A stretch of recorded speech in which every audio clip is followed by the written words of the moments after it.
Lundi 17 octobre 2016, sur toute l'étendue du territoire national, à l'occasion, le ministre des Enseignements primaires et secondaires a délivré un message au monde éducatif. Le ministre Salamoué Tchakele a salué le climat apaisé qui a régné au cours de l'année précédente. L'essentiel de son message dans ce journal.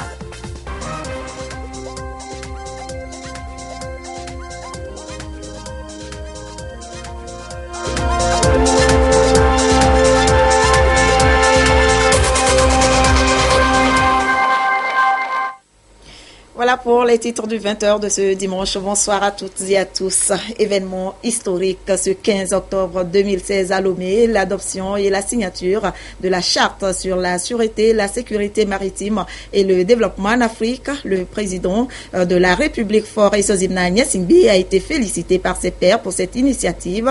À la fin des travaux, le président de la République Faure Esozimna Nyasingbe s'est entretenu au salon d'honneur de l'aéroport avec l'ambassadeur Junzo Fujita, chargé de la TICAD.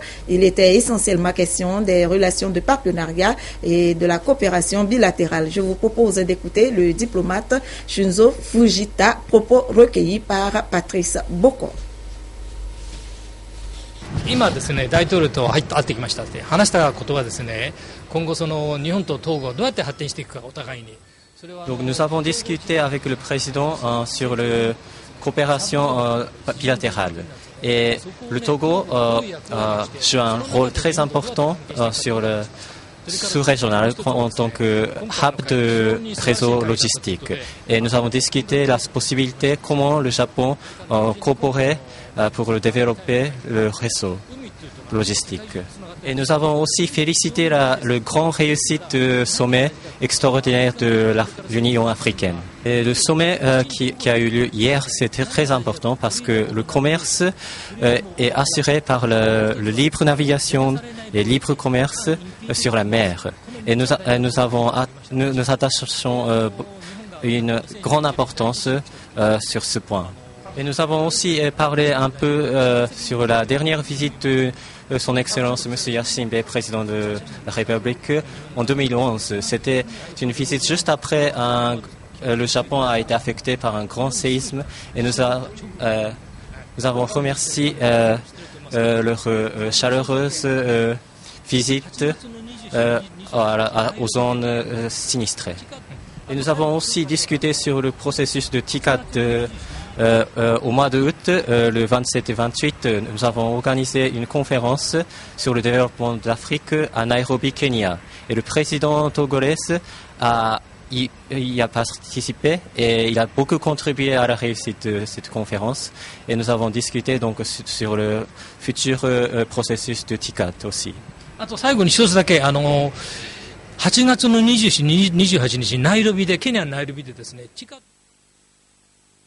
Hier, le président de la République Faure Esozimna Nyasingbe a conféré au salon d'honneur de l'aéroport avec Kramenou Vela, commissaire de l'Union européenne chargé des affaires maritimes. Celui-ci, avant son départ, est allé féliciter le chef de l'État pour la réussite du sommet de Lomé. Ces propos sont recueillis par Patrice Boko.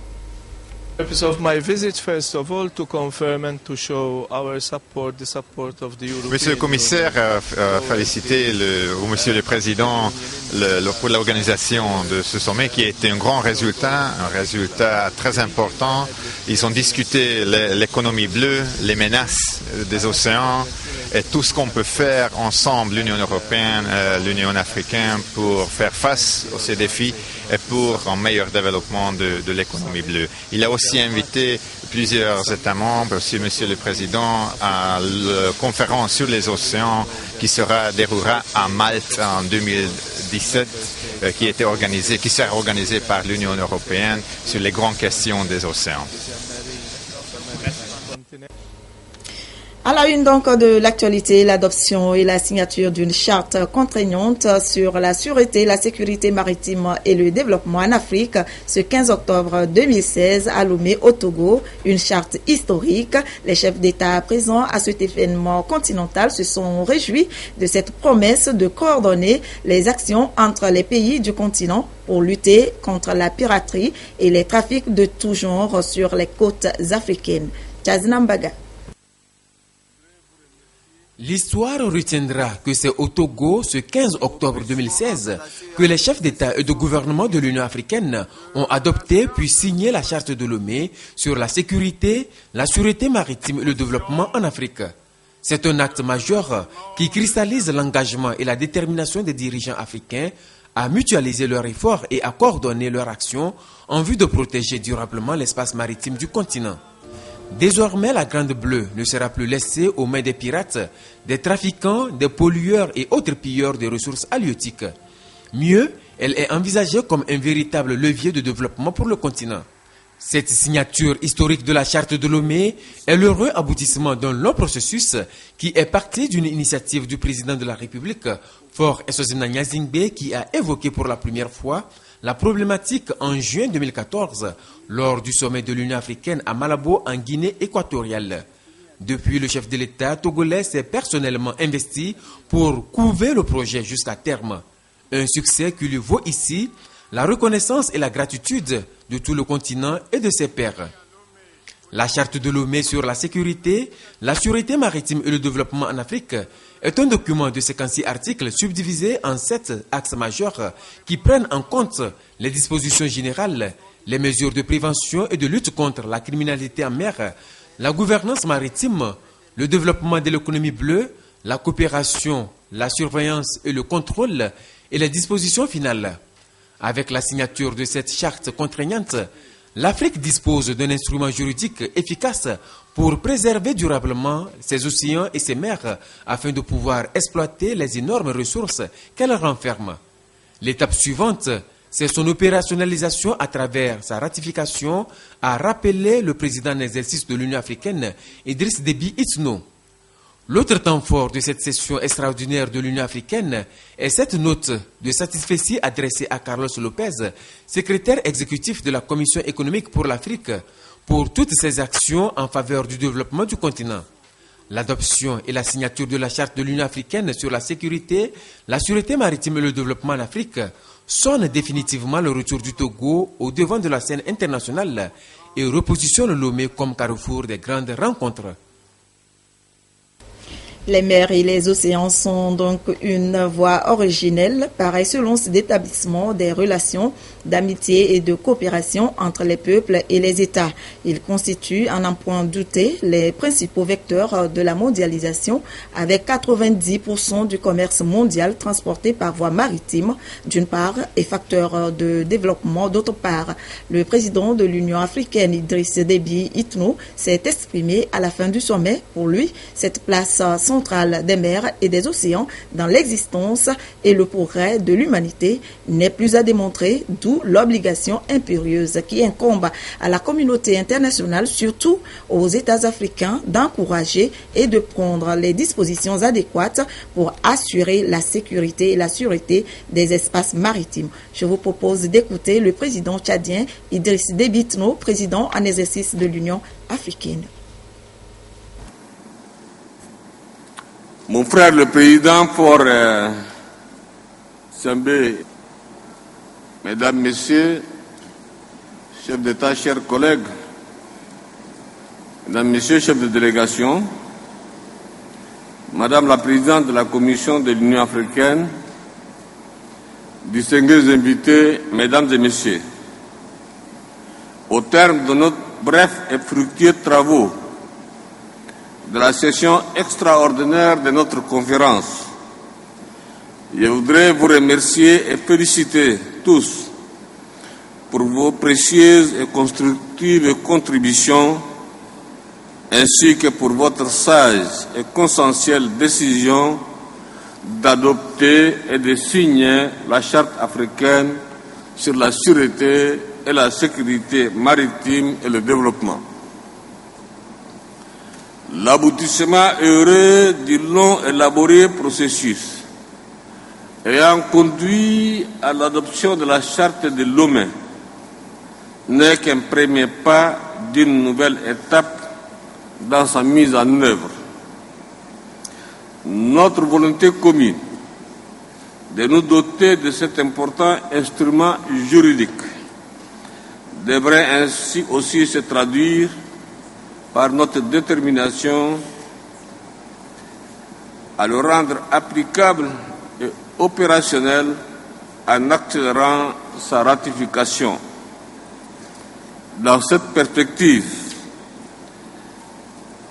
je vous invite à faire de l'entrée en vigueur de la Charte un objectif primordial si nous voulons nous attaquer dans l'immédiat à toutes les menaces pesant sur l'espace maritime africain.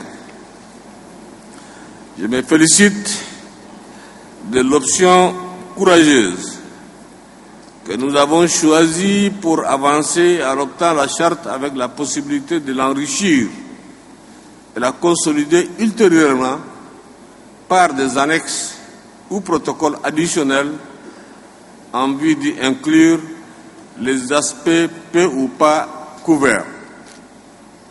Cette approche dynamique nous permettra de relever de façon durable tous les défis actuels et futurs liés à la problématique de la protection de l'espace maritime.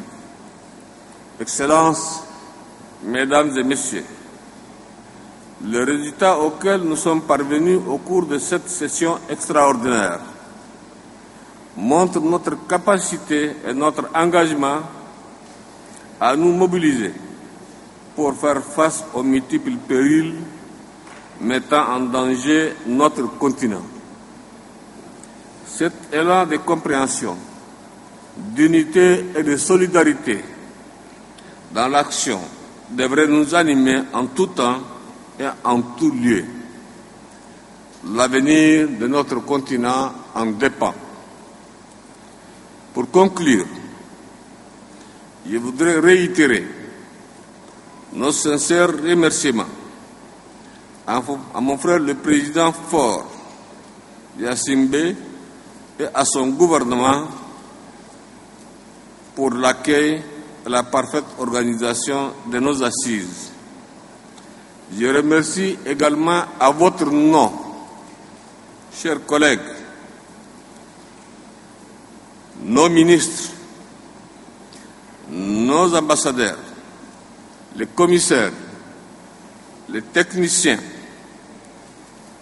personnel d'appui, les interprètes, la presse, le protocole et l'ensemble de tous ceux qui ont, de loin ou de près, apporté leur contribution pour la réussite de notre sommet. Tout en vous souhaitant à tous et à toutes un bon retour dans vos pays respectifs, je déclare close la session extraordinaire de la conférence de l'Union africaine. Je vous remercie.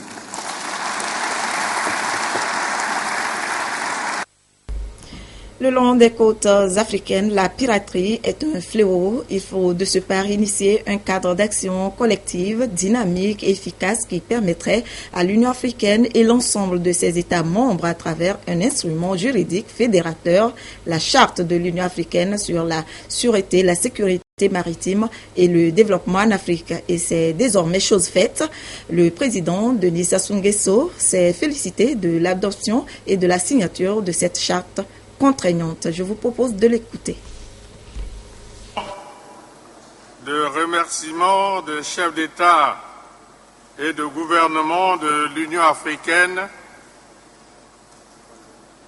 réunis à Lomé le 15 octobre 2016 en session extraordinaire sur la sécurité et la sûreté maritime et le développement en Afrique. Nous, chefs d'État et de gouvernement de l'Union africaine, réunis à Lomé, au Togo, le 15 octobre 2016, en session extraordinaire de notre conférence sur la sécurité et la sûreté maritime et le développement en Afrique. Saluons particulièrement l'initiative de notre frère, le président Faure Essozima Gnassingbé de la République togolaise, ayant abouti à la convocation et à la tenue de ce sommet extraordinaire. Nous nous félicitons de l'adoption et de la signature de la Charte sur la sécurité et la sûreté maritime et le développement en Afrique, Charte de Lomé, geste on ne peut plus historique dans la vie de notre continent. Félicitons également les États membres de notre organisation pour leur soutien à cette initiative et pour avoir répondu sans réserve au rendez-vous de Lomé. Exprimons particulièrement notre gratitude à la Commission de l'Union africaine pour les efforts déployés en vue de la tenue et de l'éclatante réussite de notre conférence. Rendons hommage à notre frère, le président Faure Essozima Gnassingbé de la République togolaise. Le félicitons chaleureusement de nous avoir accueillis à Lomé dans la convivialité et la fraternité africaine et lui exprimons notre sincère et profonde gratitude. Fête à Lomé, le 15 octobre 2016.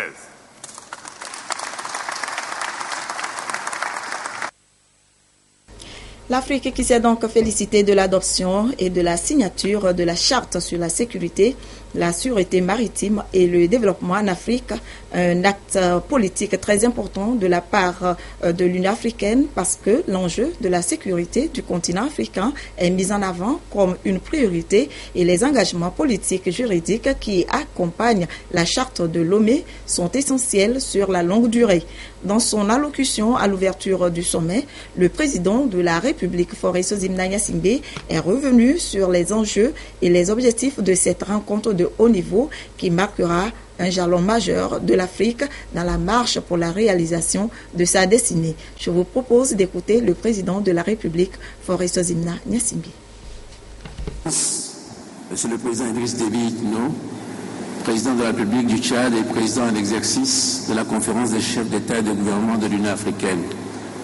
Madame, Messieurs les chefs d'État et de gouvernement, chères sœurs et chers frères, Mesdames et Messieurs les chefs de délégation, Madame la Présidente de la Commission de l'Union africaine, Monsieur le représentant du secrétaire général des Nations Unies, secrétaire exécutif de la Commission économique pour l'Afrique, Mesdames et Messieurs les représentants des pays amis de l'Afrique, Monsieur le Premier ministre, Monsieur le Président de l'Assemblée nationale, Mesdames et Messieurs les présidents des institutions de la République, Mesdames et Messieurs les ministres, honorables députés à l'Assemblée nationale, Mesdames et Messieurs les chefs de mission diplomatiques, Mesdames et Messieurs les représentants des organisations régionales et internationales, vénérés chefs traditionnels, distingués invités, Mesdames et Messieurs.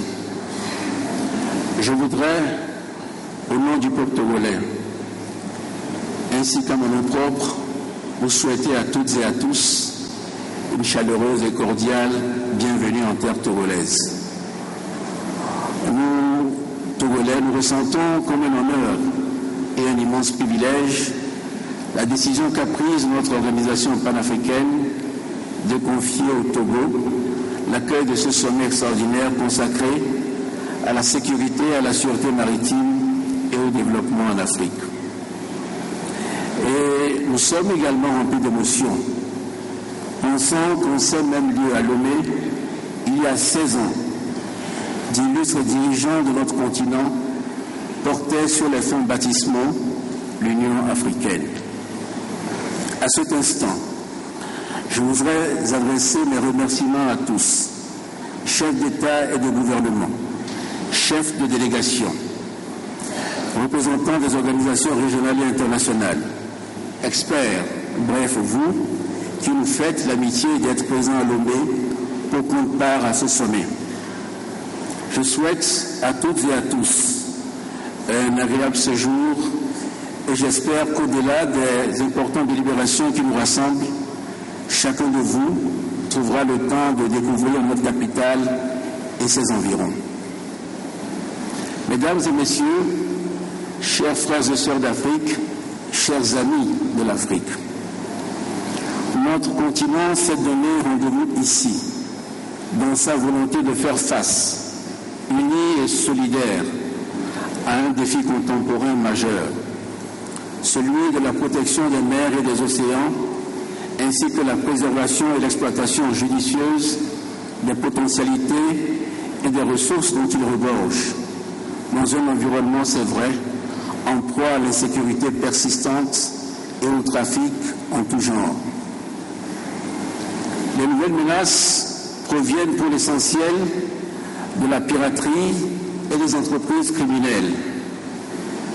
Mais la mer pâtit aussi du non-respect des limites et de l'exploitation de ses richesses. L'activité des populations riveraines et côtières, lorsqu'elle n'est pas inscrite dans une perspective durable, porte également atteinte à l'environnement marin et à sa biodiversité. Avec la tenue de ce présent sommet de l'Union sur la sécurité et la sûreté maritime et le développement en Afrique, nous poursuivons la quête visant à offrir aux filles et aux fils de notre continent un cadre d'épanouissement sécurisé, prospère et intégré. Un tel cadre englobe nécessairement les terres et les mers.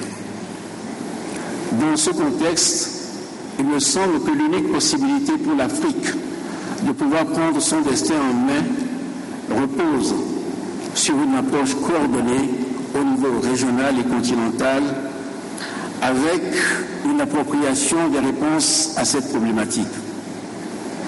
À cet égard, nous ne sommes pas restés inactifs, loin s'en faut. Sans prétendre à l'exhaustivité, je voudrais rappeler la réunion de Yaoundé autour de son Excellence le Président Paul Biya, où nous nous sommes retrouvés, membres des pays de la CEDEAO, de la CEAC et de la Commission du Golfe de Guinée, pour réfléchir sur les problèmes de sûreté et de sécurité maritime en juin 2013. Je voudrais également rappeler qu'à l'initiative de son Excellence, Monsieur le Président de la République du Congo, le Président Sassou Nguesso, nous avons, avec l'aide de l'Union africaine, adopté la stratégie africaine intégrée pour la mer et les océans à l'horizon 2050. Mesdames, Messieurs les chefs d'État et de gouvernement, chers participants, j'ai l'espoir que réunis en sommet extraordinaire à Lomé aujourd'hui, dans le prolongement de ces initiatives, nous marquerons une progression notable dans la lutte contre les menaces à la sécurité maritime pour en prévenir l'expansion et faire des mers et océans un espace propice au développement de l'Afrique et non plus des zones classées uniquement en fonction des risques qu'elles représentent. À la croisée des engagements auxquels nous avons souscrit, au terme de la stratégie maritime intégrée de l'Afrique, de l'agenda 2063 de l'Union africaine et des objectifs de développement durable des Nations unies, se trouve pour nos États un impératif, celui de les traduire en résultats concrets en nous regroupant dans le cadre d'actions collectives courageuses et pleinement assumées. Un an seulement après le lancement de la décennie africaine 2015-2025 des mers et océans, il s'agit de convenir d'un socle réglementaire et opérationnel, doté de mécanismes appropriés pour traduire en action notre commune volonté d'agir de façon méthodique et concertée. Le projet d'une charte africaine de sécurité et de sûreté maritime s'inscrit dans cette ambition d'adopter une feuille de route déclinée à divers niveaux pour la mise en œuvre des engagements auxquels nous avons déjà souscrit. C'est dans sa conception un instrument de coopération appelé à s'intégrer naturellement au cadre déjà existant qu'il vient compléter et opérationnaliser.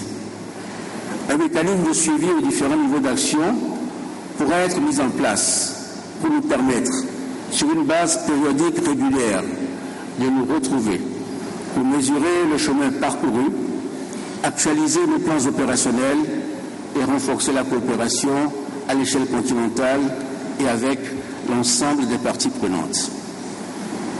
Mesdames et messieurs, chers frères et sœurs d'Afrique, chers amis de l'Afrique, pour être un acteur efficace dans la coalition internationale pour la croissance et le développement, notre continent doit faire la preuve de sa capacité à faire face aux défis politiques, économiques et sécuritaires que pose l'immensité de nos mers et océans. Les enjeux ne sont naturellement pas seulement africains. Ils concernent également nos partenaires stratégiques et la communauté internationale dans son ensemble. La nouvelle frontière de la renaissance africaine pour une prospérité partagée, fondée sur la sécurité et la sûreté maritime, ouvre sur le monde que nous voulons. Un monde libéré de la pauvreté, de la peur et de la violence. Je voudrais, pour finir, emprunter l'expression au vocabulaire de la navigation et dire ma confiance que nous garderons le cap des efforts entrepris et que nous poursuivons cette semaine à Lomé. Je souhaite plein succès à nos travaux et je vous remercie.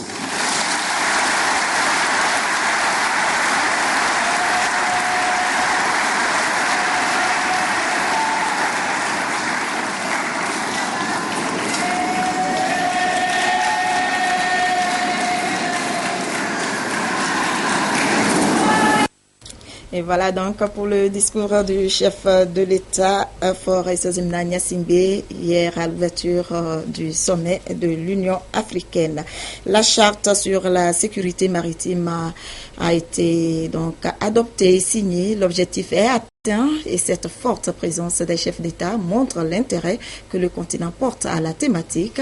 Madame Nkosazana Dlamini Zuma, dans son discours à l'ouverture des travaux de cet événement continental, a insisté sur l'enjeu et l'importance que représentent les mers et les océans pour l'humanité. Je vous propose également de l'écouter.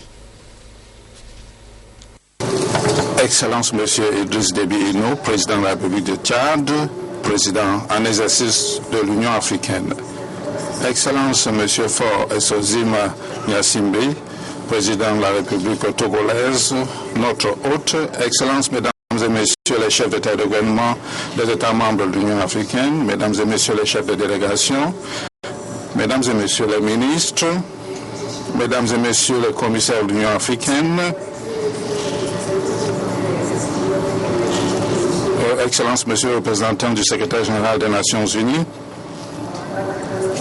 Excellence mon frère Carlos Lopez, Excellence Mesdames et Messieurs les représentants des CER et d'organisations internationales, distingués invités, il m'est agréable de vous souhaiter la bienvenue à ce sommet extraordinaire de l'Union africaine sur la sûreté, la sécurité maritime et le développement. Nous tenons à témoigner notre gratitude au président du Togo qui a bien voulu conduire le processus qui a rendu ce sommet extraordinaire possible et d'avoir bien voulu accueillir ce sommet dans la belle ville de Lomé. Je voudrais également remercier le gouvernement et le peuple togolais pour l'accueil chaleureux et les commodités excellentes mises à notre disposition. Qu'il me soit permis de remercier la jeunesse togolaise pour la cérémonie d'ouverture. Je remercie également les enfants du Togo qui nous ont rappelé les valeurs essentielles de solidarité chères à l'Afrique. Avant de continuer mon propos, permettez-moi de dire qu'il m'est agréable d'être ici dans cette ville historique, compte tenu de sa réputation de l'une des capitales africaines où les instruments continentaux ont été négociés et adoptés. Je pense à la déclaration de Lomé sur les changements anticonstitutionnels de gouvernement adoptés par la 35e session ordinaire de l'Organisation de l'Unité africaine, OUA, en juillet 2000, dans cette ville de Lomé. Vous conviendrez avec moi que la déclaration de Lomé est un instrument important qui a permis de combattre le fléau de coups d'État et d'autres formes de changements anticonstitutionnels de gouvernement. Il y a également l'acte constitutionnel de l'Union africaine qui a été adopté ici à Lomé en 2000. Excellences, mesdames et messieurs, l'Afrique est considérée comme une grande île, 38 pays côtiers et insulaires. Il y a 2 mers et 2 océans qui entourent l'Afrique. Par conséquent, l'Afrique, l'océan constitue des avoirs importants pour l'Afrique. Les océans et les mers sont importants. Il faudrait donc que les pays africains réclament leurs plateaux continentaux pour assurer le contrôle de l'espace maritime africain qui est très large. On estime que c'est 3 fois la taille du continent africain.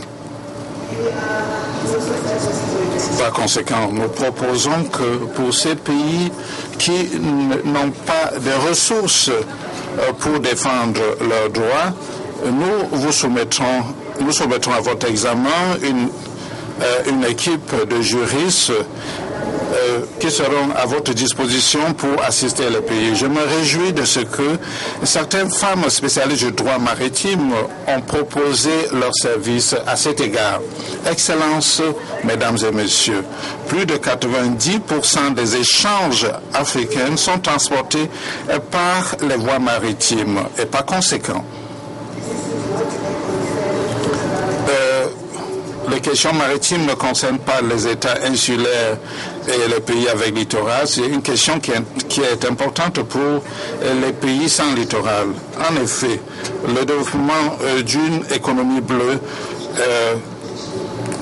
prospère est un pilier important pour la transformation économique dans le cadre du premier plan décennal d'agenda 2063. Agenda 2063, c'est le plan directeur de l'avenir de l'Afrique. Excellence, la stratégie maritime intégrée 2050 et une stratégie adoptée en 2014 se penche globalement sur les questions de sécurité et de sûreté maritime, le développement des infrastructures, les questions d'agriculture, ainsi que les questions de droit à la mer, du développement durable des océans et des mers. La stratégie énonce l'économie bleue comme faisant partie de nouvelles voies de la renaissance africaine. L'Afrique doit détenir ses propres bateaux et vaisseaux et que transporte les produits africains.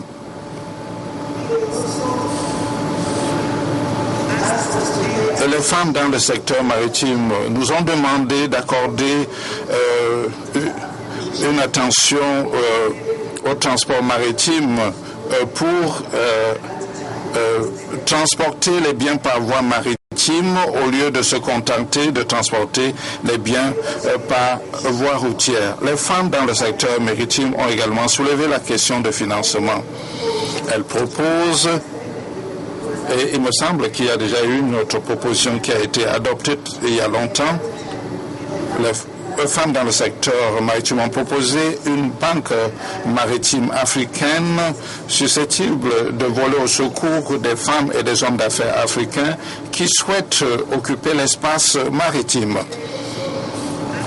Les femmes dans le secteur maritime nous ont demandé d'envisager la mise sur pied d'une unité maritime à l'Union africaine, une unité chargée de mener la recherche, centraliser les données, analyser les données et assister les experts, les technocrates ainsi que les législateurs. Entre autres questions soulevées par les femmes dans le secteur maritime, il y a le fait que même si les femmes participent dans le secteur maritime, on les cantonne souvent aux tâches de serveuse, de nettoyage, et les femmes ne travaillent pas dans les tâches essentielles de la chaîne de valeur maritime. les femmes souhaiteraient faire partie des chercheurs, entrepreneurs, administrateurs dans le cadre du secteur maritime. Et avec un total de 13 millions de kilomètres carrés de zones économiques maritimes et 17% des ressources mondiales en eau douce, l'Afrique doit voir cette richesse comme une opportunité de développement durable. Sur les 54 pays que compte l'Afrique, 38 sont des États côtiers.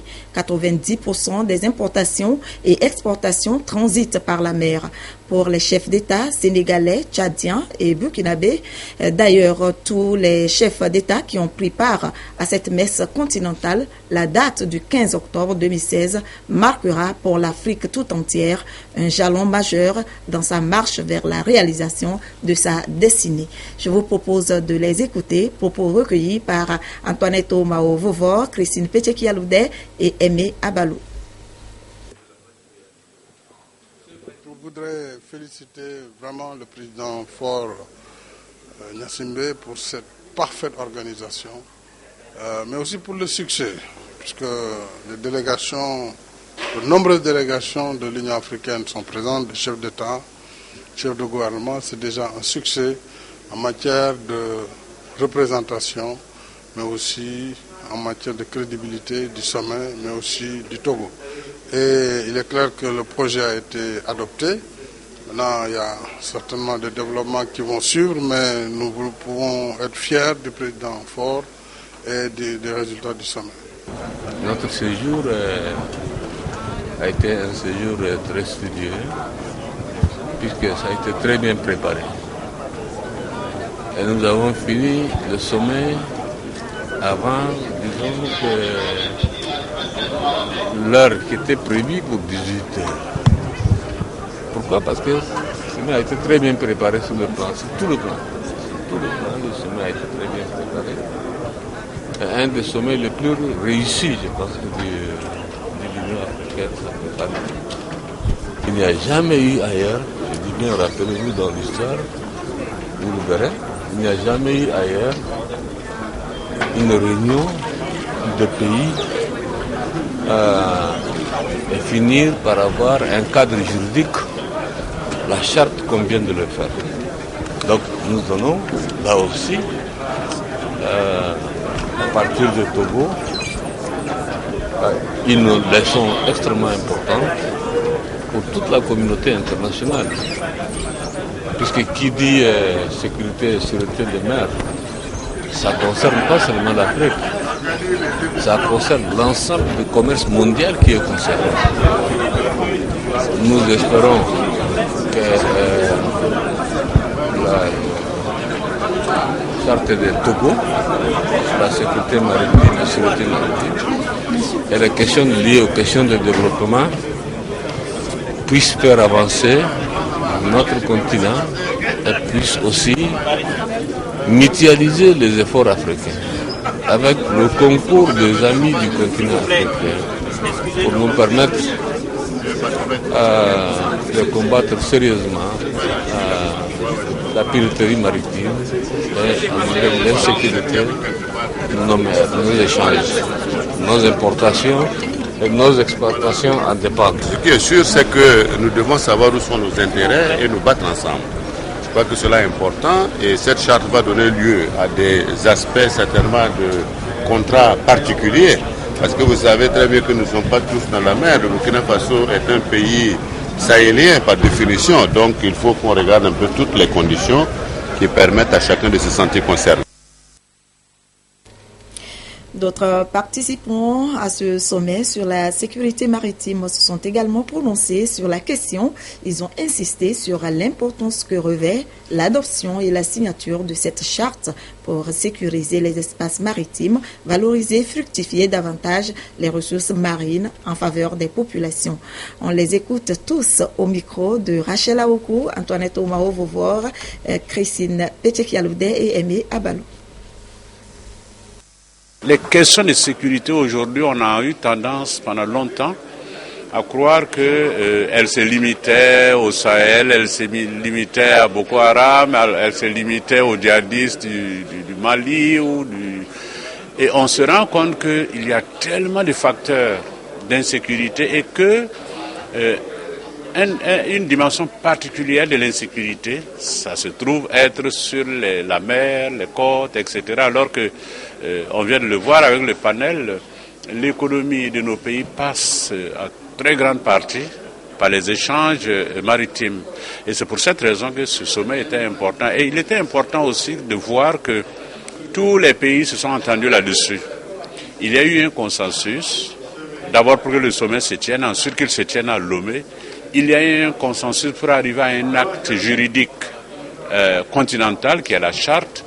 Et ça, je crois que ce sera probablement l'un des faits marquants de l'évolution de l'Union africaine au cours des dernières années. On a vécu des moments vraiment intenses et vraiment on a beaucoup apprécié vraiment la chaleur des populations de Lomé. Donc c'est vrai que c'est pas ma première fois au Togo, mais vraiment c'était exceptionnel quand même, c'était exceptionnel. L'organisation a été parfaite, vraiment toutes les délégations ont été bien accueillies et on s'est bien occupé de nous et vraiment je dis un grand merci à tout le peuple togolais. Moi j'ai trouvé personnellement, ça c'est mon avis, que l'organisation était parfaite et que jusqu'à présent pour ce qui nous concerne, pour ce qui concerne les deux administrateurs des affaires maritimes qui reviennent de la direction générale de la marine marchande, nous n'avons pas eu de problème. Donc à mon niveau, je peux dire que l'organisation est satisfaisante et je remercie encore une fois le gouvernement togolais pour la mise en œuvre de tout ce qui concerne le programme d'organisation dont ils ont fait preuve pour nous maintenir dans la paix ici à Lomé. Pour ce qui concerne le Gabon, les enjeux sont énormes. Vous savez que le Gabon est un pays qui a 800 km de côte, qui est ouvert à la mer. Donc, nous avons besoin d'avoir les clés de développement. Et l'enjeu, c'est que il faut que nous assaillions une réelle politique maritime en ce qui concerne le transport maritime, parce que nous faisons beaucoup dans le transport maritime, la pêche, et il faudrait que les questions de sécurité et de sûreté de la navigation maritime soient maîtrisées par notre gouvernement, nos populations et nos administrations. Donc l'enjeu est là, et nous devons travailler dans ce sens-là. Je suis tout comme tout Togolais, on est heureux de constater que tout s'est très bien passé. Et surtout que l'on sait que depuis 2000, c'est la première fois que le gouvernement et le peuple togolais organisent un événement aussi important. Et pour moi personnellement, je prends mes responsabilités dans ce que je dis. Je trouve que ça s'est très bien passé. J'ai peut-être cette chance de pouvoir comparer à d'autres sommets ailleurs. Et donc je trouve que sincèrement le peuple togolais et le gouvernement méritent vraiment des félicitations là-dessus. Quant à la substance même du débat, il est bien évident que c'est une étape fondamentale que l'on est en train de traverser à travers la charte de Lomé. Et maintenant, ce qui est plus important aussi, c'est de voir cette question de la création du fonds afin d'avoir les moyens de la politique et passer à l'étape suivante qui est la mise en œuvre des actions nécessaires pour assurer la sécurité et la sûreté. Il y a la question de la piraterie en mer, mais il faut aller au-delà. C'est pas seulement la question de la piraterie. Vous savez, lorsque vous parlez de sécurité et de sûreté, ça touche toute une gamme de préoccupations. Donc c'est vraiment avec joie que je vois que tout s'est bien passé. Tout était à point. Les forces de l'ordre étaient très polies. Les délégués étaient contents. Ils les aidaient, avec le corps habillé, ils les aidaient, ils les expliquaient. Je trouve que c'était parfait, une bonne organisation. Les déclarations d'amour sont faites. Il reste les preuves d'amour. J'entends par là la volonté politique surtout de nos États. Les thématiques qui ont été abordées, comme je l'ai dit, sont très ambitieuses, mais la question centrale qui reste, c'est la mise en œuvre Mes impressions sont assez positives dans la mesure où le principal instrument juridique qui devait être adopté a été adopté. C'est la Charte africaine sur la sécurité et la sûreté et le développement en Afrique. Donc il me semble que c'est un élément clé, important. Ensuite, on constate que sur le plan organisationnel quand même qu'il y a une grande mobilisation, un déploiement important pour ce qui concerne la sécurité des personnes, un accueil très chaleureux en terre togolaise, que ce soit par terre ou par les airs, puisque moi je suis arrivée par avion, mais j'ai des collègues qui sont venus par la route. Et donc il y a vraiment une forte mobilisation qui fait que, pour ma part, on doit considérer que ce sommet a été une réussite sur le plan intellectuel par la qualité des panels qui étaient présents. Peut-être qu'il aurait été plus valorisant d'avoir une présence plus forte de nos parlements nationaux, parce que c'est eux qui implémentent sur le plan local les différentes décisions qui vont être prises, notamment en matière de piraterie. On dit souvent pas de peine sans loi, donc si on veut faire des lois, il faut vraiment se tourner vers les parlements nationaux. Mais globalement, je dois dire qu'il faut reconnaître ici que le sommet a été une réussite. Ça fait longtemps que vous venez à Lomé, je suis sûr que vous êtes à côté. Oui. Comment est-ce que vous trouvez maintenant la ville de Lomé? La ville de Lomé est belle. J'ai eu l'occasion de venir au départ par la route. C'est vrai qu'aujourd'hui, on a constaté que les artères sont bien tracées, il y a de belles routes, c'est assez agréable. Et Lomé est propre. Peut-être est-ce dû aux endroits où je vais, mais en tout cas, Lomé est une ville propre. Donc pour moi, c'est vraiment un élément important. Je suis arrivée par avion pour cette fois-ci aussi, et je constate que l'aéroport a vraiment été modernisé dans un confort fort appréciable. Donc pour moi, c'est vraiment une belle escale que celle du Togo. Nous sortons de ce sommet assez édifiés, surtout dans ce nouveau concept de l'économie bleue que nous ne comprenions vraiment pas en profondeur. Nous étions autour d'un panel là, nous avons suivi avec beaucoup d'attention les interventions des experts de différentes filières, parmi lesquels les experts en affaires maritimes, les juristes, le ministre de la Justice du Togo, quelque chose comme ça. Et je crois que nous essayons de comprendre qu'est-ce qu'ils veulent nous véhiculer comme info. C'est quoi l'économie bleue? Comment faire pour qu'ils puissent prendre corps? Et je crois que nous en avons beaucoup appris. Et également l'hospitalité, j'allais dire des Togolaises, qui nous a vraiment émus. Nous nous sentons bien, nous sommes camerounaises là, mais nous nous sentons comme chez nous ici. En Afrique de l'Ouest, il y a un énorme problème de sécurité maritime. Il y a beaucoup d'insécurité, il y a des trafics et puis il y a la pêche illégale. Il y a aussi la surpêche. Donc tout ça conduit malheureusement pour l'Afrique, et l'Afrique est la première victime de ce qui est en train de se passer. C'est un petit peu un effet de la mondialisation. Vous avez d'un côté des pays consommateurs de poissons, et puis vous avez de l'autre des pays où il y a beaucoup de ce qu'on appelle la ressource halieutique, donc la ressource en poissons. Et donc malheureusement actuellement il y a une espèce de pillage de tout le littoral ouest africain par des bateaux industriels qui viennent du monde entier et qui spolient un patrimoine qui appartient aux Africains. Donc c'était la raison d'être de ce sommet. C'est de faire en sorte que les Africains puissent s'organiser pour réglementer l'utilisation de la richesse halieutique de l'Afrique et faire en sorte qu'il y ait un meilleur partage équitable et surtout une gestion durable d'une ressource qui se raréfie de plus en plus. Alors nous, qu'est-ce qu'on apporte par rapport à ce problème? Nous, on apporte des capacités de surveillance. Déjà, il faudrait dire que ça a été une réussite et le gouvernement togolais a vraiment damé le pari parce que déjà réussi à réunir tous les acteurs maritimes de tous les États membres d'abord d'Afrique de l'Ouest et du Centre, mais d'Afrique même, et tous les donneurs d'ordre dans le domaine maritime dans le monde, dans un seul endroit. Point de vue sécurité, point de vue participation, point de vue accueil du peuple togolais, vraiment ça a été vraiment une réussite.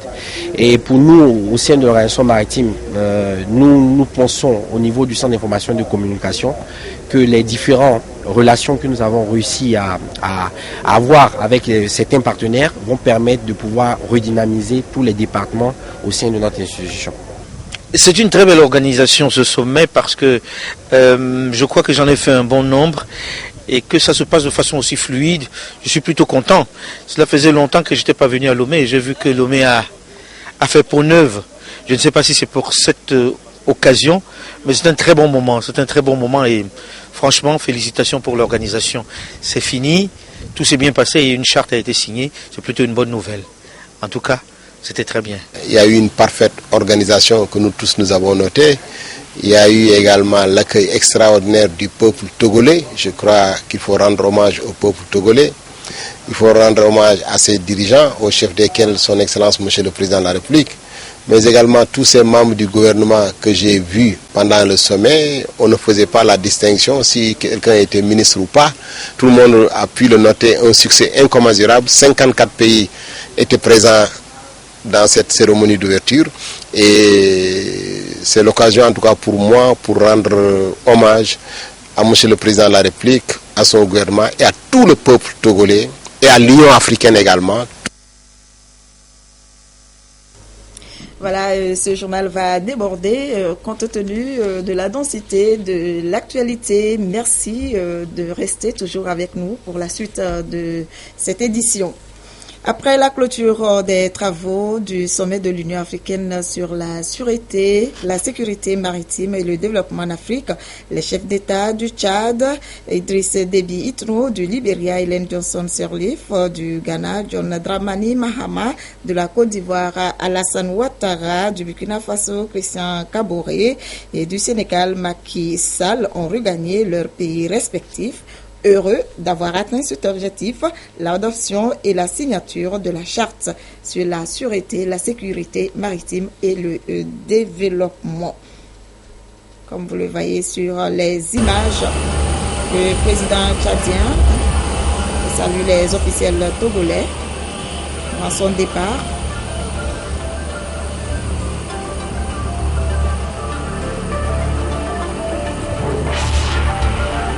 Du gouvernement.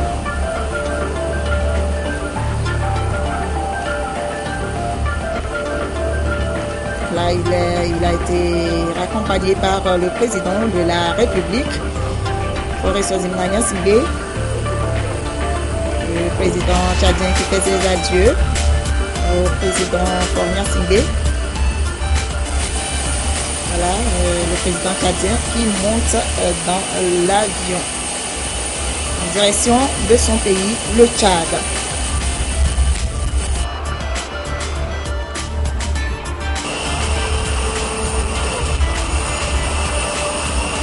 Le président sénégalais, Macky Sall,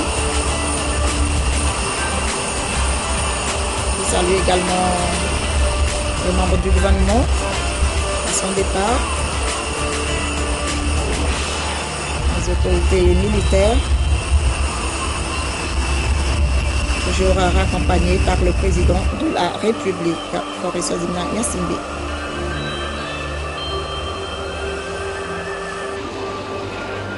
Là, l'avion de Macky Sall a décollé.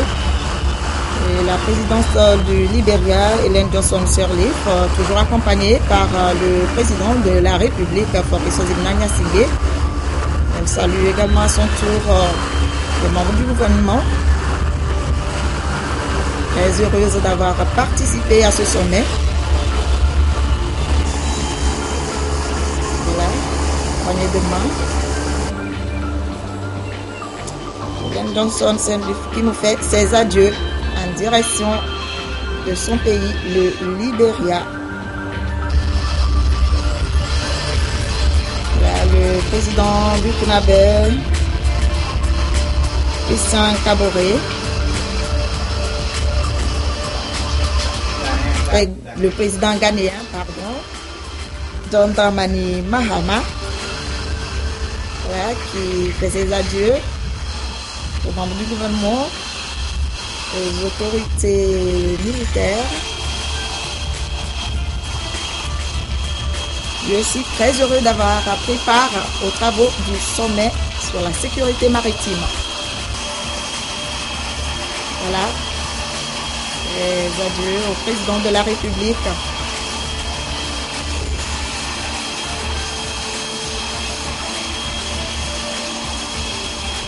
Le président ghanéen qui nous dit au revoir.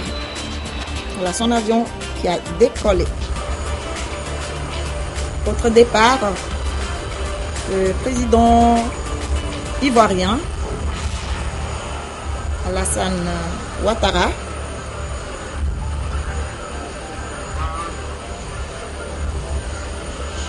Lui aussi salue à son départ les membres du gouvernement, les autorités militaires.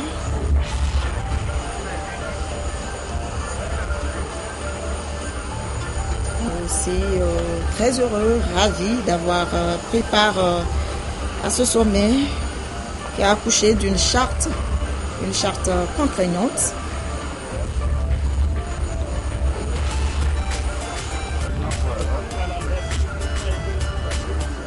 Qu'elle soit très vite mise en œuvre au profit des populations.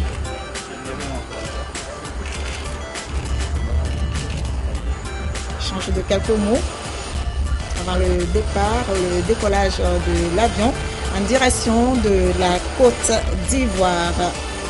Voilà, c'est fait. L'avion a décollé.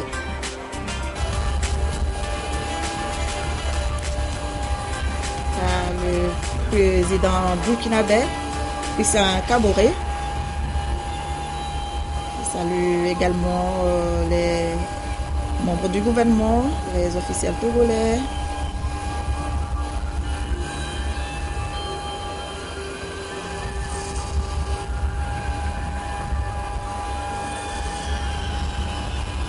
Très content, lui aussi.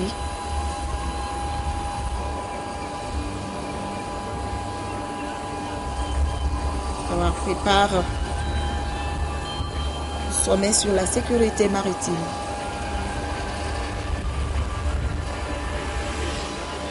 Là qui salue le Premier ministre togolais, maintenant le président de la République, à qui fait ses adieux et au revoir.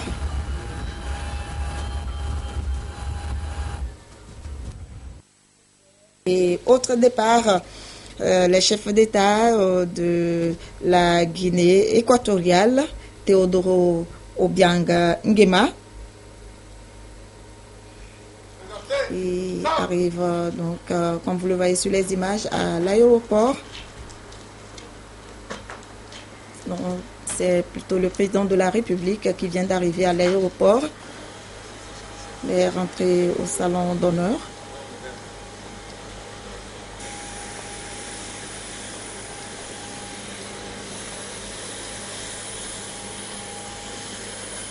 Voilà qui raccompagne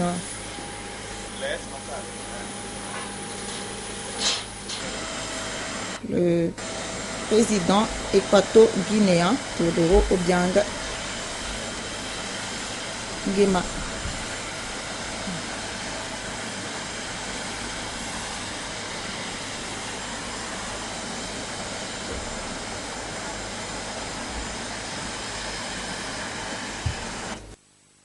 Le président malgache lui aussi a regagné son pays. Il a été raccompagné à l'aéroport par le président de la République Faure Gnassingbé Singbe.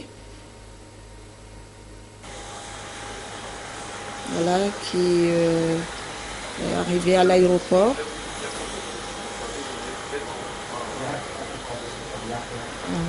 Plutôt, il a été raccompagné par le ministre de la Sécurité. Voilà, comme vous le voyez sur les images, le ministre Yak Damham.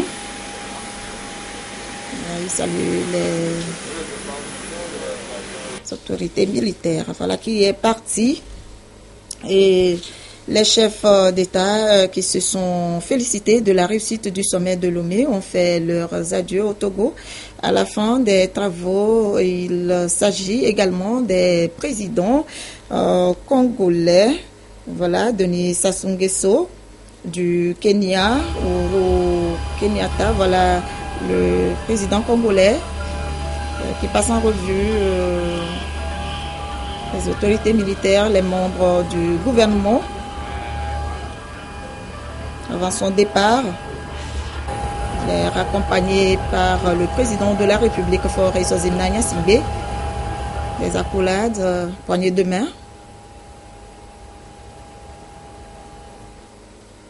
Là, le président Sassou Nguesso qui entre dans l'avion en direction de son pays. Le président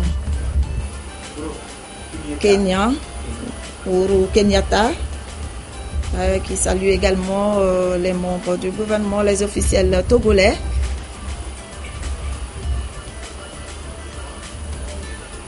Fait ses adieux au président de la République, accolade, poignée de main, voilà, qui rentre dans son avion en direction de son pays, le Kenya.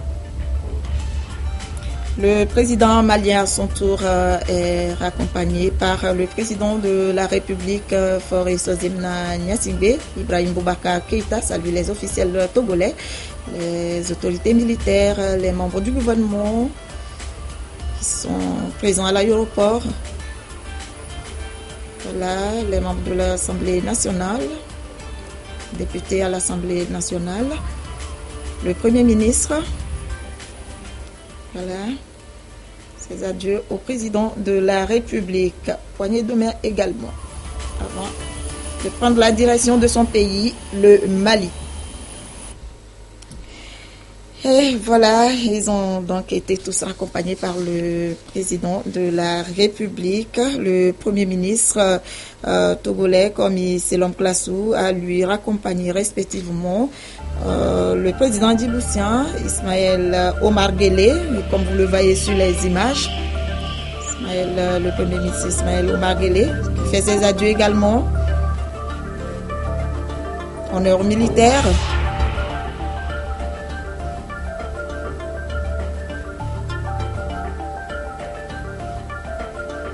Poignée de main aux autorités militaires et aux officiels togolais.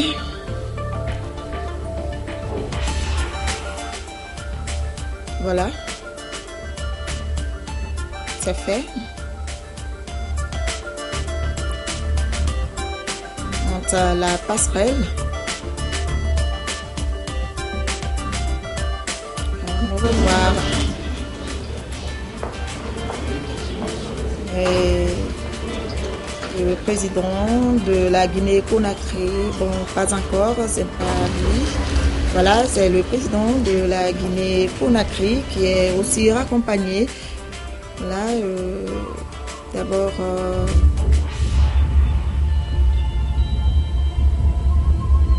par le Premier ministre.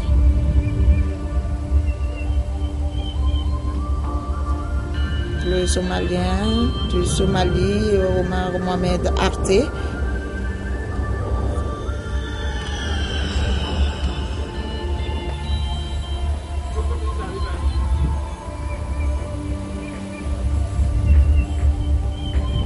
Le Premier ministre centrafricain Simplice Sarandi et du président de la République arabe sahraoui, Brahim Ghali, ont été tous raccompagnés par le Premier ministre Kwame Selom Klassou, comme vous le voyez sur les images.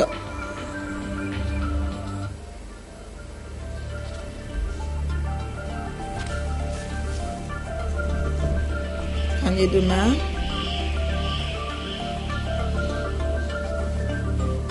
Et un dernier au revoir. Voilà pour ce qu'on peut retenir pour l'instant du départ des chefs d'État et de gouvernement en direction de leur pays respectifs. Autre sujet, les enjeux de la sécurité et de la sûreté maritime étaient au centre des débats en marge du sommet des chefs d'État africains à travers un panel. Les spécialistes de la question mesuraient l'urgence des actions à entreprendre pour enrayer les activités criminelles qui portent atteinte aux économies des pays africains. Pierre Soussouko.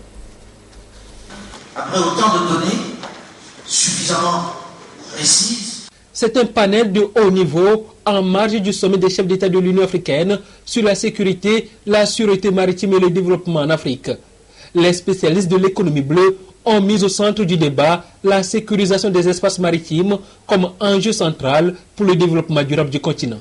Les discussions vont toucher des aspects concrets de la thématique. Ils vont de la coopération interétatique au lever des ressources pour faire efficacement face aux défis. Et visiblement, une prise de conscience de la menace est réelle et la volonté politique des dirigeants engagés. Il faut saluer la volonté politique exprimée par les chefs d'État qui sont retrouvés ici. Pour nous, cette charte constitue la feuille de route, la solution pour répondre aux défis économiques, aux défis de l'explosion démographique. Nous avons dit qu'en 2050, un habitant sur 4 sera africain. Aujourd'hui, les moins de 15 ans représentent 41% de la population. Les moins de 24 ans représentent 60%. Vous imaginez ce qui va se passer donc en 2050 si on ne prend pas les mesures aujourd'hui. Et donc, la charte offre une solution pour combattre la piraterie. En combattant la piraterie, on rend les routes maritimes sûres, on a les frais moins élevés, on a les assurances également moins élevées. Bref, combattre la piraterie revient à rendre nos économies compétitives et à donner des ressources budgétaires supplémentaires. Mais au-delà, le deuxième volet donc, de cette charte, c'est de promouvoir l'économie bleue. Les statistiques restent évocatrices. L'économie maritime africaine représente aujourd'hui près de 70% du PIB du continent et est à l'origine d'environ 3/4 des recettes budgétaires des États. Les 2/3 de la superficie de l'Afrique se trouvent sous la mer, alors que les richesses qui gisent dans ces fonds marins demeurent encore peu explorées, évaluées et protégées. Les institutions interétatiques sont donc interpellées à jouer elles aussi leurs cartes. C'est de voir comment, sur le plan de la recherche, on arrive à organiser une réflexion profonde sur le développement de l'Afrique à travers ces différents pans. Aujourd'hui, on a une dynamique au niveau des chefs d'État pour la charte sur la sécurité et la sûreté et le développement en Afrique, mais il faut que nous, les intellectuels africains, nous prenions le temps de réfléchir à comment structurer dans le temps et dans l'espace ce développement-là de façon inclusive, de façon multi-intégrée. Et aujourd'hui, c'est ce qui, me semble-t-il, manque le plus. En plus, il faudrait une implication beaucoup plus forte de nos parlements. Les parlements nationaux, me semble-t-il, sont absents alors qu'on sait que la plupart des conventions internationales sur le droit de la mer ou sur la sauvegarde de la vie en mer nécessitent la prise de décisions sur le plan interne, donc de législation, de loi, pour permettre qu'il y ait une organisation correcte et une prise en compte de ces éléments-là. Les enjeux de la sécurité et de la sûreté maritime, c'est aussi bien l'affaire des citoyens de l'Hinterland que ceux du littoral. Et tous placent l'espoir en Lomé. L'espoir de voir les acquis du sommet du 15 octobre 2016 domestiqués pour enfin disposer des moyens les plus efficaces pour enrayer les activités criminelles qui portent une atteinte grave à la sécurité, de même qu'à la navigation dans l'ensemble de l'espace maritime africain. Il a été également organisé un panel sur la formation et le renforcement des capacités des cadres africains dans les métiers liés à l'économie bleue. C'est en ayant cette capacité que l'Afrique peut tirer valablement profit de cette immense richesse marine. Adolphe Paca. L'Afrique, présentée ici comme une grande île par les panélistes, renferme d'importants atouts liés à la mer pour ainsi introduire la communication sur l'économie bleue et la formation des cadres africains. L'Afrique, c'est aussi le continent qui possède des ressources humaines très jeunes, mais qui fait face aux sérieux problèmes de chômage et de sous-emploi. Cependant, avec les nouveaux métiers qui se développent ces dernières années en rapport avec les activités de la mer et aux énergies renouvelables, la jeunesse africaine est encore loin d'être concernée puisqu'elle évolue encore dans les traditionnelles formations classiques des universités. Et qu'est-ce qu'il faut faire? Il faut mettre en place des curricula de formation qui répondent en fait aux besoins de nos économies. Pour faire encore plus simple, il faut aujourd'hui que la trentaine de filières possibles en économie bleue puisse être mise à la disposition des jeunes et que les jeunes eux-mêmes de leur côté, plutôt que de s'engouffrer en masse vers les filières de sciences humaines, et que de l'autre côté nous avons des besoins en formation technique, en formation professionnelle, en formation qualifiante. Parfois même il faut des formations courtes mais qualifiantes de façon spécialisée et pour absorber le grand flux de jeunes qui arrivent sur le marché de l'emploi. La richesse maritime risque de ce fait d'échapper aux jeunes Africains si rien n'est fait en amont comme en aval, surtout dans la formation d'une main-d'œuvre qualifiée dans ces nouveaux métiers. D'ici 2025, 25 millions de jeunes Africains diplômés arriveront chaque année sur le marché de l'emploi. Vous imaginez comment résorbons-nous justement ce flux important qui chaque année se posera en Afrique au sud du Sahara comme défi aux gouvernants. Justement, c'est en regardant les opportunités que nous avons. Nous savons très bien que 38 pays sur 54 en Afrique ont une façade maritime. Quand on prend l'économie bleue, on sait aujourd'hui que les mers africaines regorgent de 400% de l'énergie dont on a besoin. Or, voilà que nous manquons d'énergie. Et donc, ça veut fatalement dire qu'il faut que nous puissions renforcer les capacités et donc que nous puissions former des jeunes Africains à même justement de prendre en main les possibilités de nos économies. Les panélistes ont ainsi insisté sur le rôle des pouvoirs publics dans la création des filières adaptées aux nouveaux métiers, le rôle des universitaires dans la formation en adéquation avec les emplois et à la jeunesse africaine aussi d'être plus créative et entrepreneur. C'est à ce prix, concluent les panélistes, que les plateformes qui se mettent en place par rapport à l'économie bleue profiteront réellement à l'Afrique pour son développement. L'actualité, c'est aussi la rentrée scolaire au Togo, demain 17 octobre. C'est donc la rentrée scolaire 2016-2017 sur toute l'étendue du territoire national. À la veille de cette nouvelle année scolaire, le ministre des Enseignements primaires et secondaires a délivré un message au monde éducatif. Le ministre Palamoué Tchakbele a salué le climat apaisé qui a régné au cours de l'année précédente. Il a indiqué les mesures prises pour faire face à l'augmentation constante des effectifs dans les écoles et pour assurer de meilleures conditions de travail aux enseignants. Il a aussi salué les différents acteurs et partenaires pour leur contribution au système éducatif togolais. Major Magangi, Chaznam Baga. Pour la nouvelle année scolaire 2016-2017 qui démarre ce 17 octobre, plus de 2 340 000 élèves, tant de l'enseignement général que technique, vont reprendre le chemin de l'école. Le gouvernement qui a fait de l'éducation et de la formation des jeunes un secteur prioritaire de ses actions a pris des mesures pour améliorer les conditions d'accueil et la qualité du service éducatif pour ses apprenants. Dans l'enseignement général, dans le cadre du programme d'urgence de développement communautaire, PUDC, programme phare du quinquennat social du chef de l'État, il est prévu la construction de 229 salles de classe correspondant à 47 écoles primaires publiques, 13 collèges d'enseignement général et 9 lycées équipés. Les appuis en cours et ceux attendus des partenaires permettront la construction de 350 nouvelles salles de classe équipées et de 15 collèges, ainsi que le déploiement de 1495 instituteurs stagiaires de la promotion 2016 des ENI et de 270 professeurs de CEG stagiaires de la promotion 2016 de l'École normale supérieure de Takbamé. Les actions dans le sous-secteur de l'enseignement technique et de la formation professionnelle concernent le renforcement en équipement moderne pour la formation des jeunes, l'ouverture de 3 centres pilotes de formation de type dual, le renforcement des capacités des formateurs et des inspecteurs dans l'élaboration des programmes par la méthode de l'approche dite par compétence APC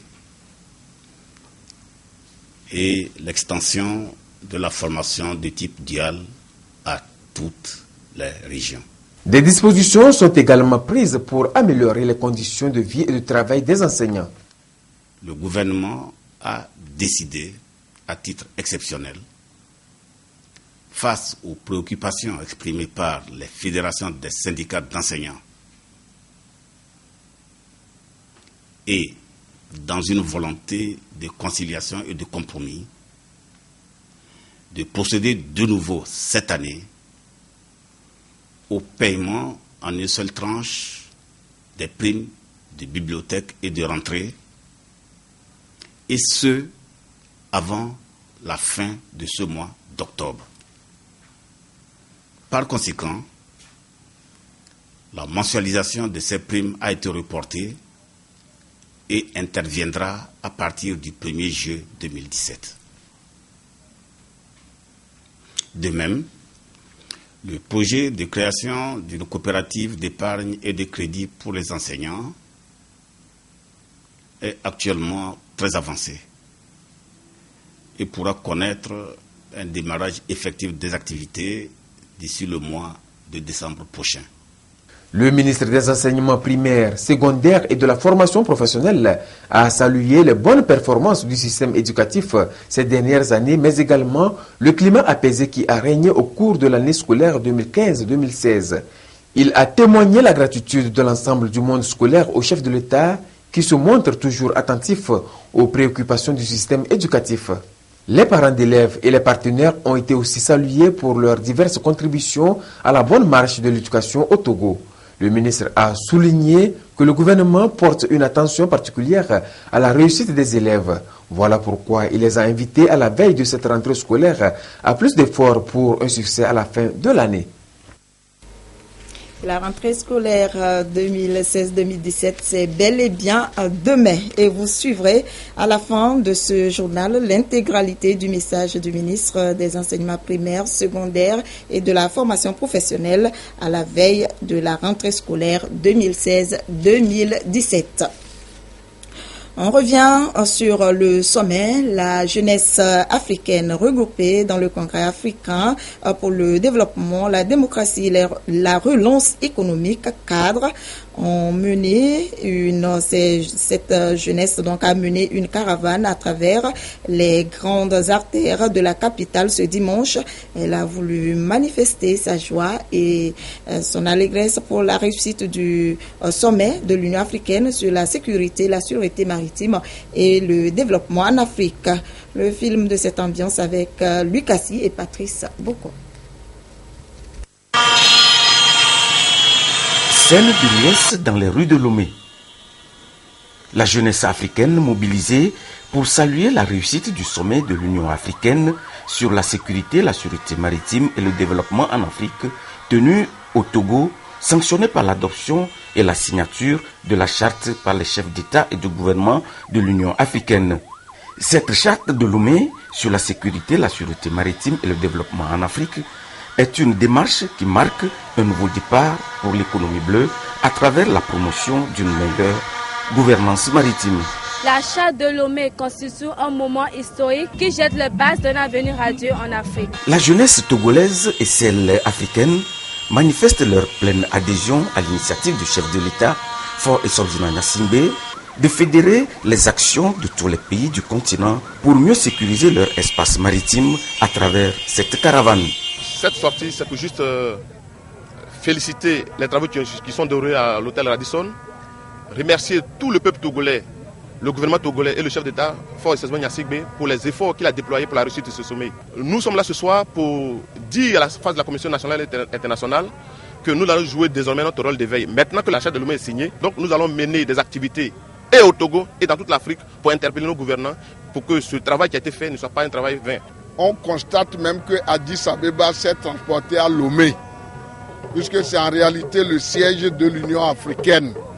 Mais hier, Lomé était devenu Addis Abeba. Il y a eu même des réunions des chefs d'État à Addis Abeba dont le nombre n'a même pas atteint celui que nous avons enregistré hier. Ça, c'est un premier succès.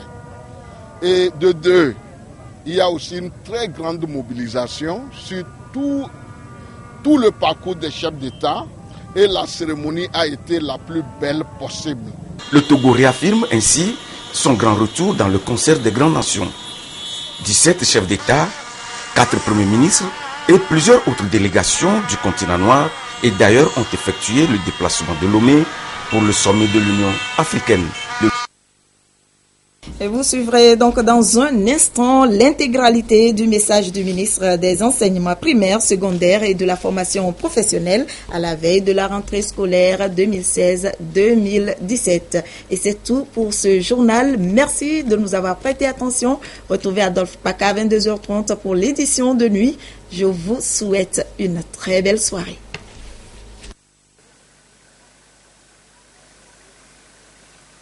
Dans quelques heures, les portes de nos établissements scolaires s'ouvriront. Sur toute l'étendue du territoire national, dans les villes comme dans les campagnes, des centaines de milliers de nos enfants, de la maternelle à la classe terminale, reprendront gaiement le chemin de l'école ce lundi 17 octobre 2016, après un repos bien mérité de plus de 3 mois de vacances. À la veille de cet événement majeur de notre vie commune que constitue la nouvelle rentrée scolaire, je voudrais une fois de plus exprimer toute ma reconnaissance au chef de l'État, son Excellence Faure Essouzou Nyassingbe, qui continue de placer le secteur de l'éducation dans toutes ses composantes au cœur des priorités majeures de son programme de développement et de raffermir ainsi la foi de tous les secteurs de l'éducation nationale en leur rôle de premiers acteurs du développement économique et social de notre pays. Je tiens à lui rendre un hommage appuyé pour l'attention permanente et très remarquée qu'il a bien voulu accorder aux sollicitations de la communauté éducative, celle des enseignants en particulier, et qui a permis le déroulement de l'année scolaire 2015-2016 dans un climat apaisé, ainsi que l'organisation des examens de fin d'année dans la sérénité. Je voudrais également remercier les parents d'élèves, les organisations non gouvernementales et les diverses organisations de la société civile qui sont demeurées à nos côtés et continuent de nous apporter par leurs initiatives et leurs actions multiples une contribution fort décisive à la réalisation des missions de notre école, surtout dans les milieux et dans les secteurs où celle-ci n'est pas suffisamment présente. Mes vifs remerciements vont également à tous nos partenaires en développement, dont les actions et les appuis conjugués continuent d'insuffler d'année en année à notre système éducatif la vitalité nécessaire à son efficacité interne et externe. Je voudrais enfin me tourner vers vous, chers collègues enseignants, et vous exprimer toute ma reconnaissance et toute ma satisfaction pour les efforts et les sacrifices que vous ne cessez de consentir au plus près des dures réalités et des contraintes quotidiennes du terrain. Je voudrais tout particulièrement féliciter vos associations et vos fédérations syndicales respectives et saluer à travers elles votre patriotisme, votre haute conscience professionnelle, l'abnégation ainsi que l'engagement citoyen dont vous avez fait preuve tout au long de l'année scolaire écoulée et qui ont permis son aboutissement heureux. Dans toutes nos rencontres avec vos représentants, notamment au sein du cadre permanent de concertation,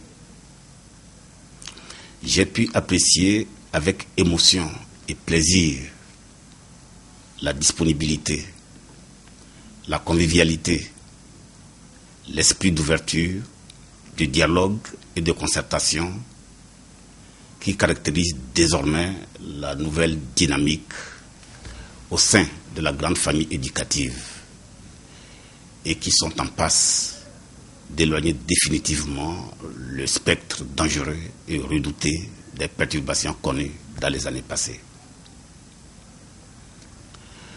Le gouvernement se réjouit de l'esprit d'écoute et de compréhension mutuelle qui prévaut ainsi entre les acteurs du monde éducatif, en particulier avec l'implication constructive très remarquée d'enseignants,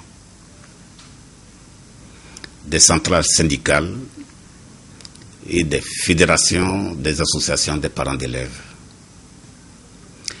Grâce aux efforts de tous et de chacun, et surtout par votre dévouement et votre abnégation, l'année scolaire 2015-2016 a pu s'achever dans des conditions satisfaisantes.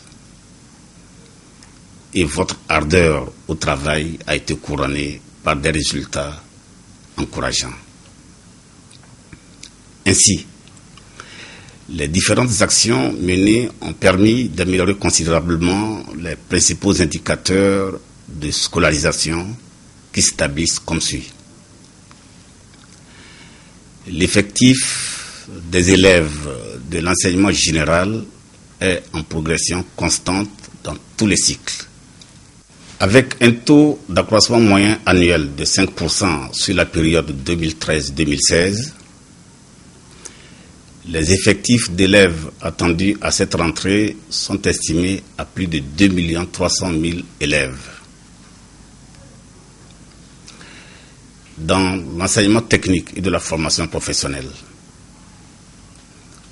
les effectifs attendus sont estimés à 40 440 apprenants contre 37 800 en 2015-2016, soit une augmentation de 7%. Le nombre d'établissements scolaires tous cycles confondus est passé de 8 116 en 2005 à 11 900 en 2015-2016, soit un accroissement de 31,79%. Le taux net de scolarisation est quant à lui passé de 86% en 2010-2011 à 95,5% en 2015-2016, soit une progression de plus de 9 points. La parité filles-garçons est presque atteinte au préscolaire et au primaire, où elle s'établit respectivement à 1 et à 0,99 en 2015-2016. Toutefois, des efforts restent à faire dans le secondaire où on compte moins de 8 filles pour 10 garçons dans le premier cycle et moins de 5 filles pour 10 garçons dans le second cycle. Les indicateurs de qualité sont également en nette amélioration, comme l'attestent les données suivantes. Le taux d'achèvement au primaire est passé de 61% en 2007 à 85% en 2015-2016. Chez les filles, il est passé de 54% à 83%, et chez les garçons, de 68% à 87% sur la même période. Le taux de redoublement au primaire est passé de 23,6% en 2010-2011 à 9,8% en 2015-2016. Toutefois, les efforts consentis doivent être renforcés pour atteindre la scolarisation primaire universelle et réduire sensiblement les redoublements et les abandons scolaires.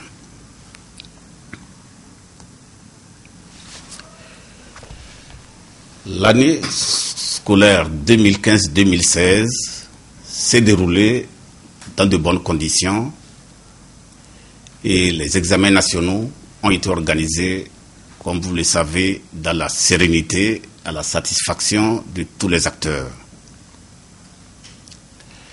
Les résultats aux différents examens sont relativement satisfaisants, aussi bien dans l'enseignement général que dans l'enseignement technique.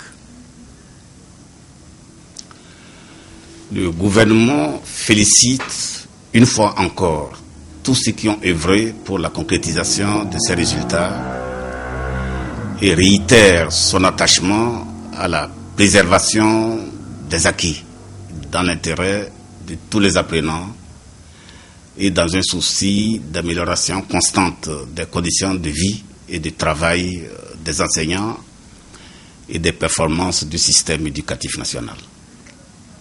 Pour faire face à l'accroissement continu des flux des élèves et améliorer leurs conditions d'accueil et de travail pour une nouvelle année scolaire réussie, d'importants efforts ont été encore consentis par le gouvernement avec l'appui des différents partenaires en développement. Dans l'enseignement général, dans le cadre du programme d'urgence de développement communautaire, PUDC, programme phare du quinquennat social du chef de l'État, il est prévu la construction de 229 salles de classe correspondant à 47 écoles primaires publiques, 13 collèges d'enseignement général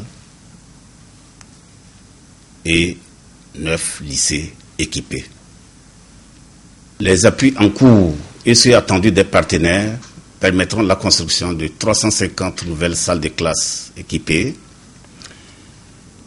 et de 15 collèges, ainsi que le déploiement de 1495 instituteurs stagiaires de la promotion 2016 des ENI et de 270 professeurs de CEG stagiaires de la promotion 2016 de l'École normale supérieure d'Atakpamé. Les actions dans le sous-secteur de l'enseignement technique et de la formation professionnelle concernent le renforcement en équipement moderne pour la formation des jeunes, l'ouverture de 3 centres pilotes de formation de type dual,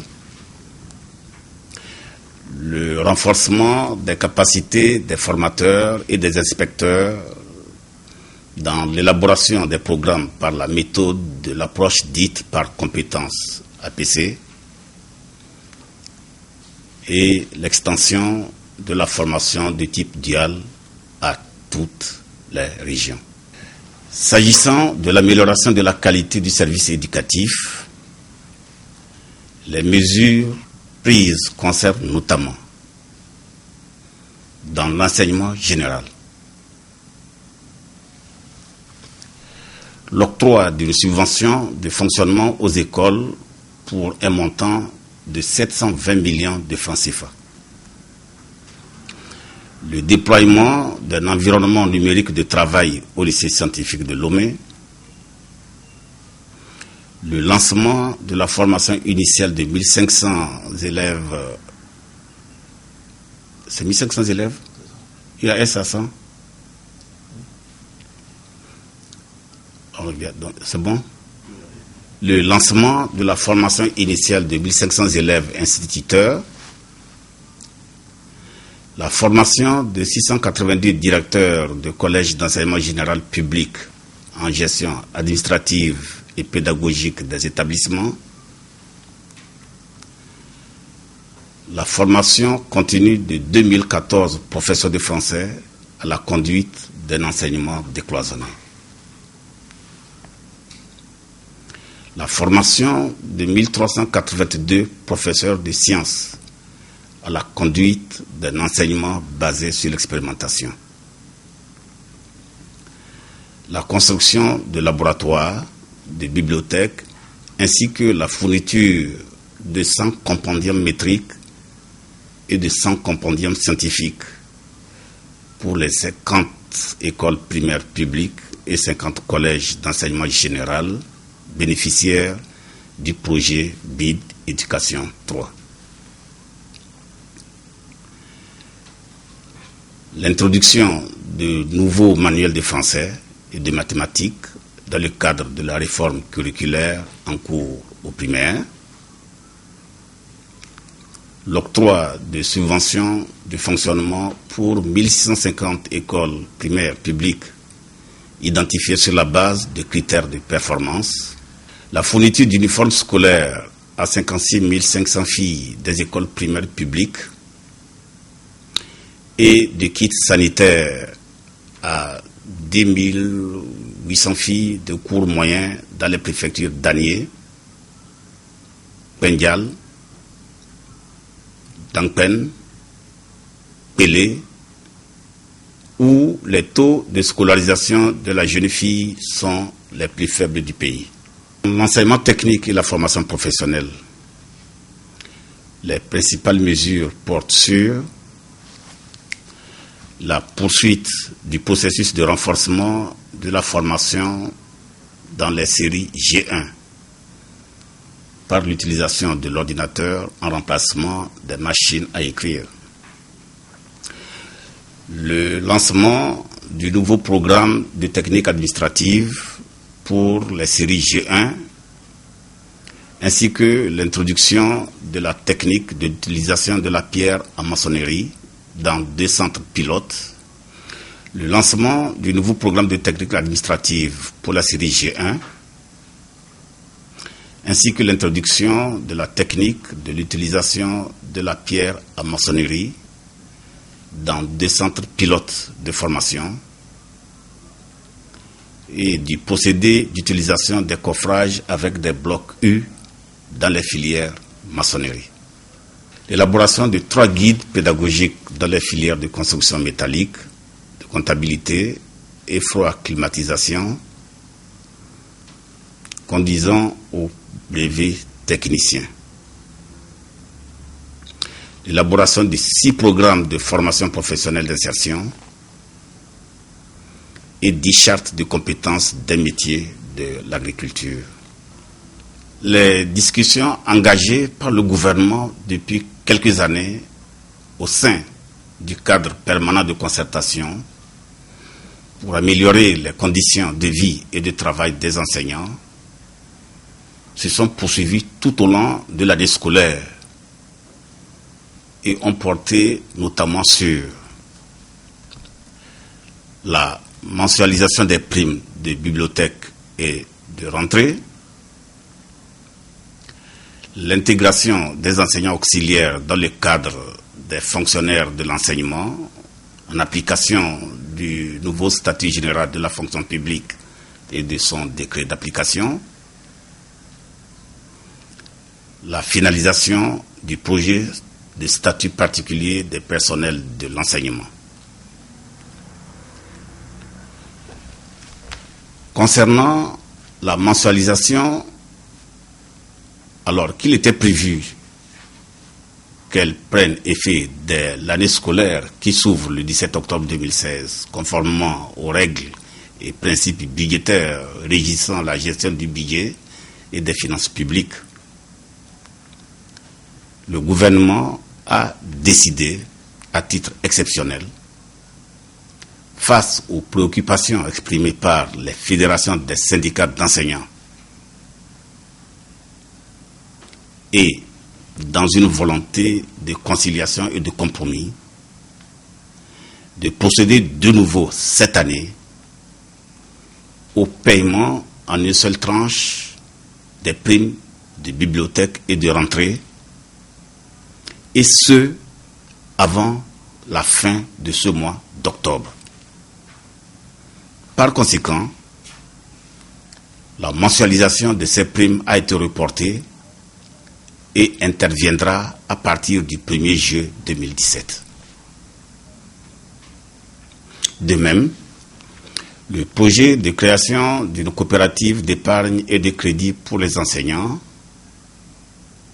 est actuellement très avancé et pourra connaître un démarrage effectif des activités d'ici le mois de décembre prochain.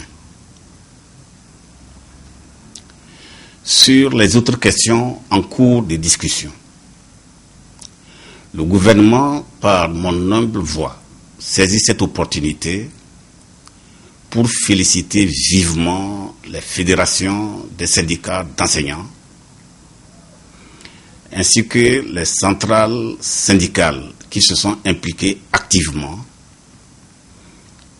afin d'accélérer l'intégration diligente des enseignants auxiliaires dans la fonction publique, conformément à la loi numéro 2013-002 portant statut général de la fonction publique et à son décret d'application. Il réaffirme sa volonté de poursuivre le dialogue global, structuré et soutenu, notamment au sein du cadre permanent de concertation et avec tous les acteurs concernés, en vue de rechercher des solutions durables à la question relative au statut particulier des personnels de l'enseignement, ainsi qu'aux autres préoccupations touchant le secteur de l'éducation. Chers collègues enseignantes et enseignants, la rentrée scolaire me fournit l'occasion de rappeler la place privilégiée que vous occupez dans l'éducation et la formation de la jeunesse de notre pays. Vous constituez le maillon fort de notre système éducatif et la nation vous en est reconnaissante. Vous méritez donc toute notre considération et toute notre attention dans la plénitude du respect dû à votre profession. Le gouvernement, sous l'impulsion du chef de l'État, reste pleinement conscient de l'immensité de la tâche qui est la vôtre. Il poursuivra donc les efforts nécessaires pour améliorer vos conditions de vie et de travail dans un esprit de respect mutuel, en privilégiant la concertation et le dialogue que nous avons toujours consolidés. Malgré les difficultés inhérentes à votre métier, restez maître de vous-même. Soyez les modèles pour vos élèves et pour la cité par le respect rigoureux de la réglementation et de la déontologie de notre profession. Par votre assiduité au travail et par la recherche permanente de l'excellence dans l'exercice de votre métier en vue d'assurer la réussite des élèves qui vous sont confiés. Je voudrais enfin m'adresser à vous, chers élèves, nos chers enfants. Vous êtes au cœur du système éducatif togolais. Vous êtes la pupille de la nation. Vous êtes notre trésor. Et vous êtes surtout ce que nous avons de plus cher pour notre pays. À ce titre, le gouvernement porte une attention particulière à votre réussite scolaire et à votre avenir. Comme vous le savez, la réussite se trouve au bout de l'effort. Elle ne se décrète pas, elle se prépare, elle s'acquiert. Mettez-vous donc au travail dès ce 17 octobre 2016, avec beaucoup de courage et d'abnégation. Évitez le comportement à risque. Soyez les fils et les filles dignes d'assurer notre relève et de faire demain de notre pays le Togo chéri dont nous rêvons tous lors de l'humanité. Messieurs les directeurs régionaux de l'éducation,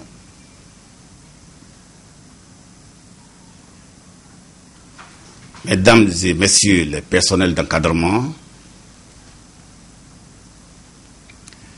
mesdames et messieurs les chefs d'établissement, à la veille de cette rentrée scolaire, je voudrais vous renouveler ma profonde gratitude pour votre détermination dans la mise en œuvre de la politique éducative à l'échelon local et surtout pour votre démarche collaborative avec tous les acteurs de l'éducation dans votre ressort respectif. Je sais pouvoir encore compter sur vous pour renforcer et consolider le climat de confiance mutuelle en vue d'un heureux aboutissement de cette année scolaire. Je voudrais à cet égard vous exhorter, chacun à son niveau, à prendre toutes les dispositions pour un meilleur encadrement de proximité des établissements relevant de votre ressort. Je voudrais en particulier vous convier à une prise de conscience aiguë de vos responsabilités dans le respect des instructions et des textes en vigueur dans l'accomplissement de vos missions,